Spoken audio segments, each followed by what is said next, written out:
كوبري قصر النيل، ايه قصته؟ انا ندى وده ندى توكس، تعالى احكي لك ايه قصته. كوبري قصر النيل موجود قريب من ميدان التحرير، واللي بيميزه وجود 4 تماثيل عبارة عن أسود معمولين من البرونز في مدخل الكوبري. المميز بقى في الكوبري ده إن ده يعتبر أول كوبري اتعمل في مصر للعبور من فوق النيل، والكوبري ده اتبنى في عهد الخديوي إسماعيل.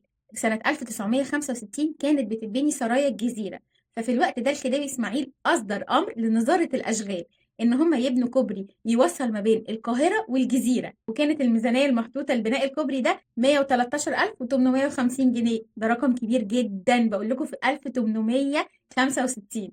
المهم اكتمل بناء الكوبري ده سنة 1871، واللي أشرف على بنائه كانت شركة فرنسية، وتكلفته النهائية كانت 110000 جنيه. وفروا والله 2000 جنيه، كتر خيرهم.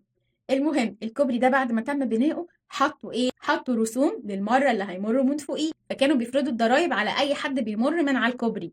كانت الضرايب عباره عن ايه؟ للرجال والنساء ربع قرش، الاطفال معفيين من الضرايب، العربيات المحمله للبضائع كانت بتدفع قرشين، ولو نفس العربيه معديه من غير بضايع تدفع قرش واحد. بصوا، الكوبري ده اول ما اتبنى كان اسمه كوبري الخديوي اسماعيل، بس بعدها بسنتين اتغير اسمه لكوبري قصر النيل. ليه؟ لأن الكوبري كان جنب قصر اسمه قصر النيل، كان بنيه الوالي محمد علي وكان بنيه لبنته زينب. جه بعد كده واحد اسمه سعيد باشا هدم القصر وبنى مكانها سكنات للجيش، ولما الإنجليز احتلوا مصر احتلوا السكنات دي، وبعد ما خرجوا من مصر هدوها وبنوا مكانها جامعة الدول العربية وفندق الهيلتون. وبعد 59 سنة جه الخديوي فؤاد الأول وحب إن هو يعيد ترميم الكوبري من أول وجديد تكريما لأبوه الخديوي إسماعيل. الحقيقة هو ما قعدش ترميمه، هو يعتبر إن هو اتهدم واتبنى من أول وجديد.